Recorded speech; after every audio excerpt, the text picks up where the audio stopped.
사무엘상 7장 5절부터 12절까지 말씀을 봉독하겠습니다.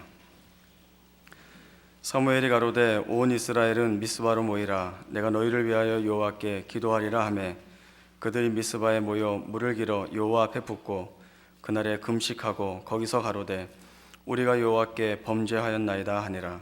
사무엘이 미스바에서 이스라엘 자손을 다스리니라. 이스라엘 자손이 미스바에 모였다 함을 블레셋 사람이 듣고 그 방백들이 이스라엘을 치러 올라온지라.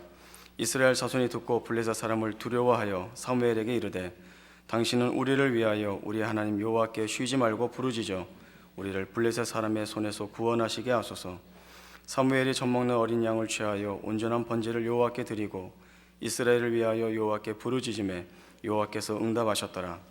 사무엘이 번제를 드릴 때에 블레셋 사람이 이스라엘과 싸우려고 가까이 오매 그날에 여호와께서 블레셋 사람에게 큰 우레를 발하여 그들을 어지럽게 하시니 그들이 이스라엘 앞에 패한지라. 이스라엘 사람들이 미스바에서 나가서 블레셋 사람을 따라 벳갈 아래에 이르기까지 쳤더라. 사무엘이 돌을 취하여 미스바와 센 사이에 세워 가로되 여호와께서 여기까지 우리를 도우셨다 하고 그 이름을 에베네셀이라 하니라.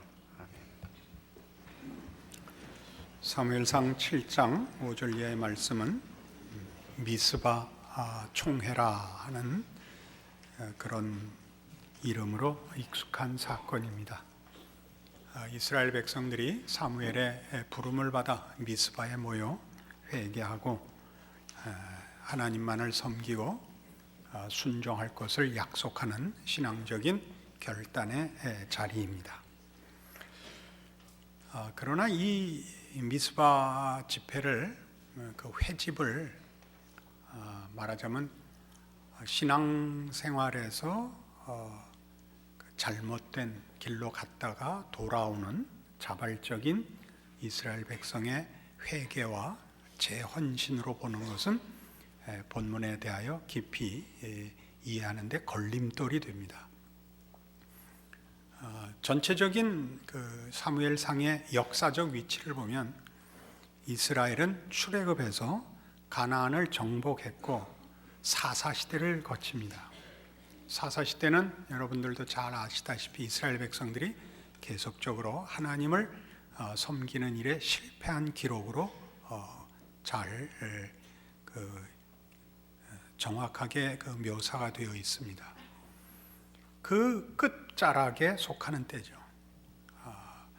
그리고 왕정이 시작될 겁니다. 이스라엘은 하나님과의 믿음으로 맺어진 언약 백성입니다. 하나님만을 섬기고 하나님의 백성으로 살아야 할 것을 하나님 앞에 요구받고 또 그렇게 합의한 백성입니다. 그러나 이제 이 가나안 땅에 들어와 보니까 저들은 현실적으로 하나님의 백성으로 사는 신앙적인 문제보다 먹고 살아야 하는 현실에 직면하게 되어 하나님의 백성으로 살아야 하는 신앙의 승리보다 현실적인 필요에 더 많은 관심을 표명하여 사사기 내내 그랬듯이 신앙적으로는 실패한 역사를 그려내고 있는 중입니다. 지금도 절실한 문제가 뭐냐면 블레셋을 대표로 하는 주변 국가들의 군사적 위협입니다. 가나안 땅이 비옥한 땅인 것은 사실이지만 여기에서 자기네가 가꾸고 결실한 그 수확물을 아차하면 이웃 민족에게 빼앗기고 수탈당할 뿐만 아니라 나라 전체가 정치적으로 제압을 받는 일들을 지금 반복하고 있는 중입니다. 그들이 가진 일종의 명분으로서의 신앙과 현실로서의 신앙 사이에 갈등과 괴리를 겪고 있는 중입니다. 하나님을 믿고 하나님만 섬긴다는 것이 현실적으로도 답이 되는가 하는 문제가 오늘 미스바 사건입니다. 앞에 7장 1절을 보시면 그 괴를 뺏겼다가 괴가 벳세메스로 돌아오고 그래서 기럇 여아림으로 돌아온 짤막한 기록이 있습니다. 7장 1절 보죠. 기럇 여아림 사람들이 와서 여호와의 궤를 옮겨 산에 사는 아비나답의 집에 들여놓고 그 아들 엘리야사를 거룩히 구별하여 여호와의 궤를 지키게 하였더니 궤가 기럇 여아림에 들어간 날부터 20년 동안을 오래 있은지라 이스라엘 온 족속이 여호와를 사모하니라. 그러니까 이 블레셋의 포로로 잡혀갔던 하나님의 궤가 이제 벳세메스로 돌아오고 벳세메스에서 기럇 여아림으로 다시 옮겨졌는데 거기서 20년간을 있었답니다. 근데 아마 그 기간 동안에도 블레셋을 비롯한 주변국들과의 군사적 충돌은 계속 있었던 것으로 보입니다. 그러니까 여기 2절에 있는 바와 같이 이스라엘 온 족속이 여호와를 사모했다 하는 것은 말하자면 이제 자기네가 실패한 전쟁에서 포로된 언약궤가 그 블레셋에 가서 어떻게 하나님의 영광을 드러내고 승리를 쟁취하고 돌아왔는가는 잘 알고 있는 일이고, 기럇 여아림에 돌아와서 아마 그 지경은 하나님의 보호 가운데 있는 것을 보았음직합니다. 그러니까 하나님으로 우리의 보호자를 삼자는 마음들이 생겼다고 추측할 수가 있습니다. 그러자 사무엘이 이스라엘 온 족속에게 일러서 너희가 전심으로 여호와께 돌아오려거든, 이게 3절입니다. 이방신들과 아스타롯을 너희 중에서 제하고 너희 마음을 여호와께로 향하여 그만 섬기라. 너희를 블레셋 사람의 손에서 건져내시리라. 그 현실적인 답으로서 여호와를 섬길 것을 요구하고, 이스라엘 백성도 지금 하나님을 섬기는 게 유일한 해결책이겠다 이렇게 생각을 하고 있는 것과 맞아떨어지는 것을 얘기하고 있습니다. 그러니까 지금 이스라엘은 우리가 아는 것 같은, 나중에 이스라엘의 모습 같은 신앙의 여러 경험을 쌓고 우여곡절 끝에 괜찮은 신앙의 자리에 가 있는 정도가 아닙니다. 지금 아직도 초기고 하나님에 대한 신앙적인 이해와 그 결단이 매우 부족한 초기 단계에 있다는 것을 미루어 짐작할 수가 있습니다.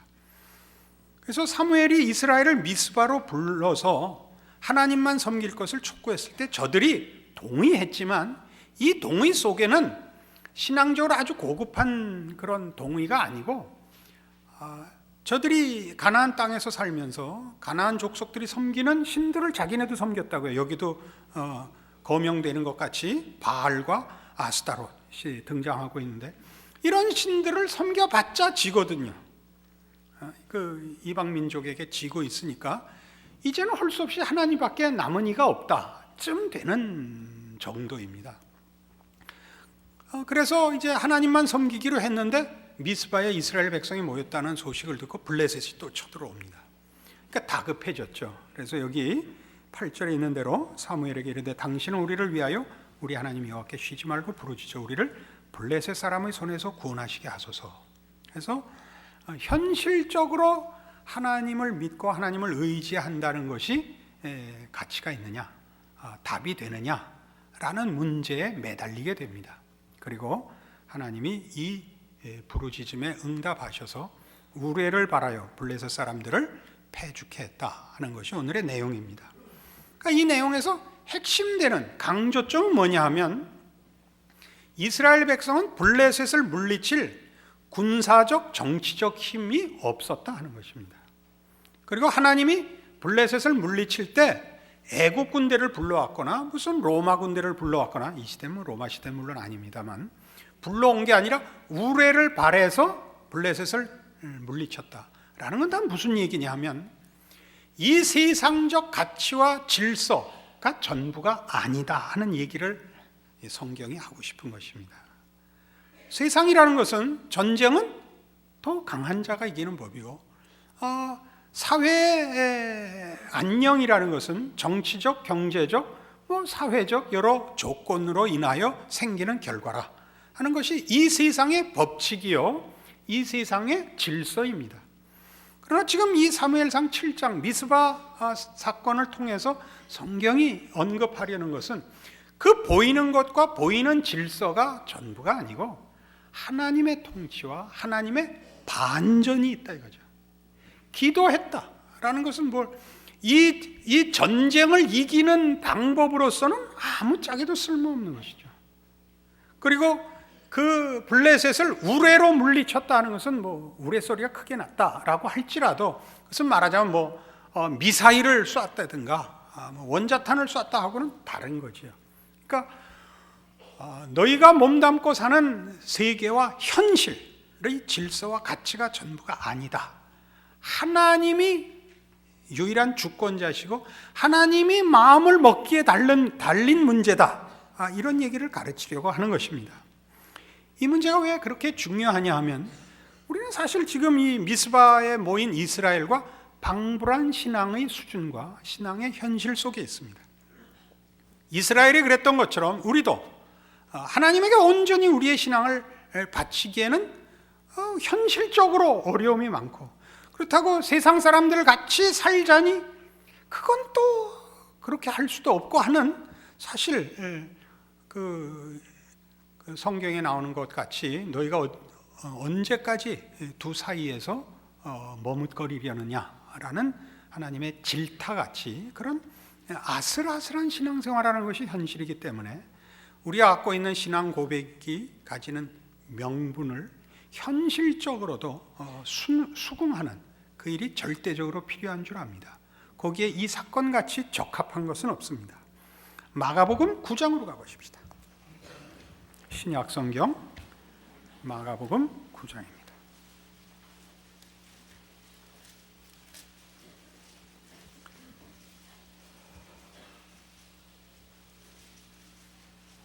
신약성경 마가복음 9장 14절, 때는 예수님께서 변화산에 올라갔다 내려와 보니 제자들이 귀신 들린 어린아이 하나를 고치지 못하여 이제 이렇게 조금 소란이 일어나고 있는 장면입니다. 14절입니다. 저희가 이에 제자들에게 와서 보니 큰 무리가 둘렀고 서기관들이 더불어 변론하더니 온 무리가 곧 예수를 보고 심히 놀라며 달려와 문안하거늘 예수께서 물으시되 너희가 무엇을 저희와 변론하느냐?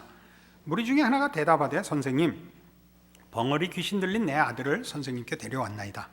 귀신이 어디서든지 저를 잡으면 거꾸로져 거품을 흘리며 이를 갈며 그리고 파리하여 가는지라. 내가 선생의 제자들에게 내어 쫓아달라 하였으나 저희가 능히 하지 못하더이다. 대답하여 가라사대 믿음이 없는 세대여, 내가 얼마나 너희와 함께 있으며 얼마나 너희를 참으리요. 그를 내게로 데려오라 하시매 이에 데리고 오니 귀신이 예수를 보고 곧 그 아이로 심히 경련을 일으키게 하는지라. 저가 땅에 엎드려져 굴며 거품을 흘리더라. 예수께서 그 아비에게 물으시되 언제부터 이렇게 되었느냐 하시니 가로되 어릴 때부터니이다. 귀신이 저를 죽이려고 불과 물에 자주 던졌나이다. 그러나 무엇을 하실 수 있거든 우리를 불쌍히 여기사 도와주시옵소서. 예수께서 이르시되 할 수 있거든이 무슨 말이냐? 믿는 자에게는 능치 못할 일이 없느니라. 이 사건에서 핵심되는 그 내용은요 22절과 23절에 등장합니다.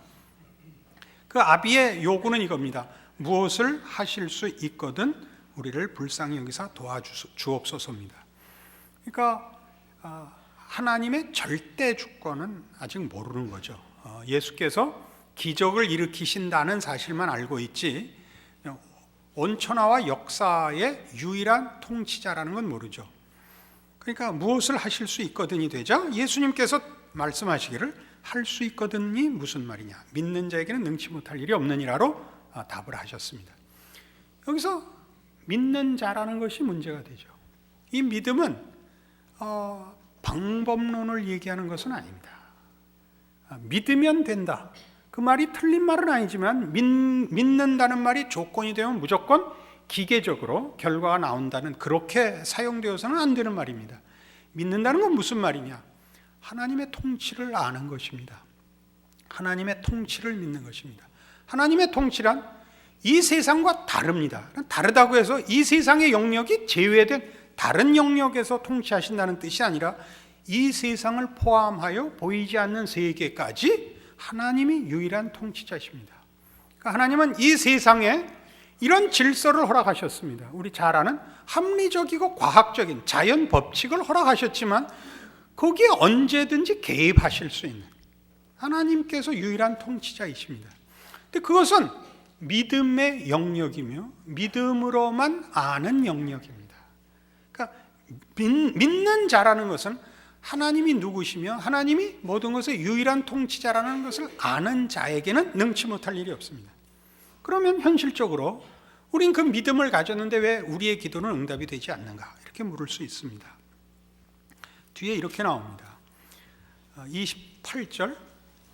이제 그 귀신을 쫓아내고 나서 제자들은 못했었잖아요. 집에 들어가시매 제자들이 조용히 묻자오되 우리는 어찌하여 능히 그 귀신을 쫓아내지 못하였나이까? 이르시되 기도 외에 다른 것으로는 이런 유가 나갈 수 없느니라 등장합니다. 여기서 기도는 오늘 본문에 본 사무엘상 7장의 미스바에 모인 이스라엘의 기도와 같습니다. 기도에서만 받습니다. 기도라는 것은 우리가 그 문제를 스스로 해결할 수 없어서 누군가 제3자에게 요청하는 것입니다. 그러니까 하나님만이 하실 수 있답니다. 그럼 이제 둘을 다, 믿음과 기도를 다 합쳐도 우리 모두에게 이 둘을 우리가 사용하며 그 의미를 알고 있으나 현실적으로 그 기도의 응답을 받은 이들은 많지 않습니다. 그래서 대부분의 성도들은 신앙이 썩 훌륭하지 않죠. 보편적으로 약간 체념한 식의 신앙의 현실이 보편적일 것입니다. 여기는 이런 오해가 있기 때문입니다. 우리가 하나님 앞에 기도할 때 우리가 원하는 결과만을 하나님께 요구하고 우리가 그 결과를 요구한 것이 보이는 세상에 국한된 결과를 요구하고 있으면 그 기도는 절대 응답받지 못합니다. 우리 아이를 좋은 학교 보내주십시오. 그래야 제가 성공해서 잘 먹고 잘 삽니다. 로 기도해서는 그건 우린 그 하나님의 응답을 보장할 수 없습니다. 그러나 우리 아이를 좋은 학교 보내주십시오가 믿음의 눈으로 하나님 이 아이의 인생에 은총을 베풀어 주시옵소서 하면 하나님이 그 기도에 응답하십니다. 다 그렇게 기도하셨죠. 그러면 그게 좋은 학교라는 게 어느 학교 들어가는 것이 좋은 학교인지 그건 우린 모릅니다. 아시겠습니까? 어느 학교를 가든지 그게 좋은 학교인 겁니다. 저는 2차 대학을 나온 사람입니다. 2차 대학이라는 건 1차 대학엔 일부러 놓은 게 아니고 하여튼 열심히 해서도 못 들어간 사람입니다. 그래서 좋은 학교 들어갔습니다. 사근동에 있는 하버드를 나왔습니다. 제 평생에 한 번의 실패가 있었다는 것은 적지 않은 짐이었고 열등감일 수 있었습니다. 그러나 그게 손해보게 되지 않았습니다. 저는 좋은 학교를 나왔습니다. 이해하시겠습니까? 여러분들의 지금 신앙의 이런 그 주눅듦, 체념, 이건 어디서 오냐면 여러분이 이 세상의 영역에 국한된 욕심으로서 신앙을 동원하고 있기 때문입니다. 그래서 여러분은 하나님의 하나님 되신 체험이 너무 없는 겁니다. 믿음의 눈으로 바라보시면 여러분의 오늘 이 자리에 있기까지 하나님이 여러분의 하나님 되심을 중단하신 적도 없고 하나님이 여러분의 기도에 응답하시지 않은 게 없습니다. 그게 이 꼴이란 말이냐? 그래, 우리 한번 따져봅시다. 이 꼴이라고요? 그렇게 얘기하시면 안 됩니다. 여러분의 연세에 오늘같이 좋은 날, 요 근래에 날씨 좋은 적 별로 없었는데 이날 땡땡이 치지 않고 교회 온다는 건 대단한 실력입니다. 근데 여러분이 이거를 감동과 감격과 혈서 쓰고 오시지 않았죠. 그냥 몽유병자같이 끌려오시지 않았습니까? 그냥. 그럼 우리는 다 그거는 별로 가치를 두지 않습니다. 우리는 이런 것을 감격하고 오고 눈물을 흘리고 와야 이것이 실감이 나고 실력이 있고 내용이 충실한 거라 생각하고 생각 없이 온 것은 아무것도 아닌 거라고 생각합니다. 그러면 아주 쉬운 예를 듭시다. 우리가 영어를 못하는 가장 큰 이유가 뭡니까? 들은 말을 해석한 다음에 영작을 해서 말을 해야 되죠. 그럼 말 물어본 사람이 가구 없죠. 그래서 늘 영어 회화를 못하는 겁니다. 영어를 잘한다는 것은 듣고 바로 나가야 잘하는 겁니다. 거기에 무슨 고민을 할 필요가 없습니다. 영작을 할 필요가 없죠. 안 그렇습니까? 여러분들이 하나님께서 여러분의 기도에 한 번도 응답하신 것 같지 않고 신통한 감격이 없는데 여러분은 아무 생각 없이 여기까지 영어가 네이티브 랭귀지인 것 같이 이렇게 쓱 와 있는 겁니다. 이거보다 센 건 없습니다. 여기 와서 막 눈물 흘리고 우는 사람보다 여러분이 훨씬 센 겁니다. 여기에서 말하자면 우리는 아직 믿음의 눈이 없는 겁니다. 요한복음 16장에 가시면 같은 내용을 주님께서 다른 식으로 설명한 것이 있습니다.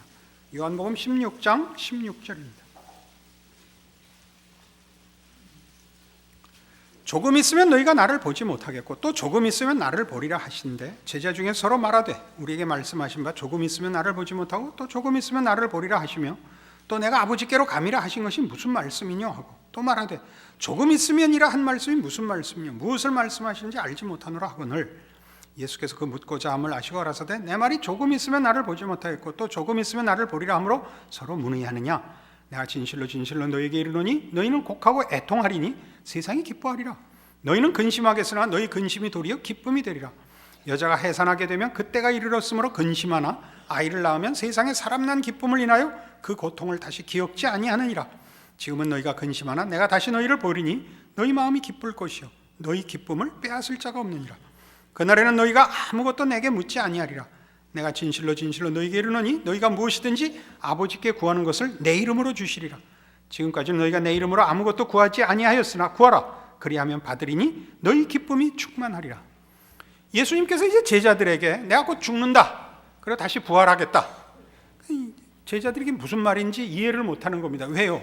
죽으면 끝이지 죽었다가 다시 살아서 오시겠다니까 무슨 말인지 납득을 할 수가 없는 겁니다. 예수님이 당신의 죽으심과 부활로 인하여 우리에게 허락될 새 세상 하나님의 통치의 부름을 받는 그의 자녀로서 사는 새로운 세상을 뭐라고 약속하느냐면 기쁨이 충만한 세상이 될 것이라 이 세상이 기쁨이 충만한 게 아니라 하나님의 통치로 인한 신자들의 기쁨의 세상이 될 것이라 그리고 내 이름으로 무엇을 구하든지 받을 것이라 라고 선언하십니다. 그것이 말하자면 기독교 복음이요 우리 기독교인들이 가지는 신앙의 자랑입니다.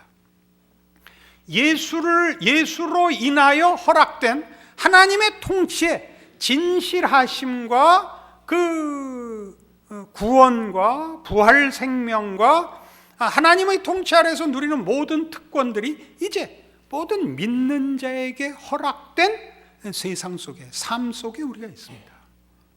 그러니까 우리는 우리의 모든 것을 구하고 우리의 삶을 예수 안에서 하나님의 보호하심 속에서 기쁨으로 살 수 있습니다. 그러나 이게 언제나 뭐가 걸리죠? 믿음 안에서 구원받은 자로 제한되어 있습니다. 그것이 우리들입니다. 그런데 그것이 가지는 진정한 영적 승리와 영적 완성과 영광을 위하여 세상적인 것들과 이게 꼭 함께 가지 않는 것 때문에 우리는 모두 우리가 가진 특권들을 신자된 자랑들 그 약속들을 사실 의심하고 사는 것이요 누리지 못하고 사는 것일 겁니다.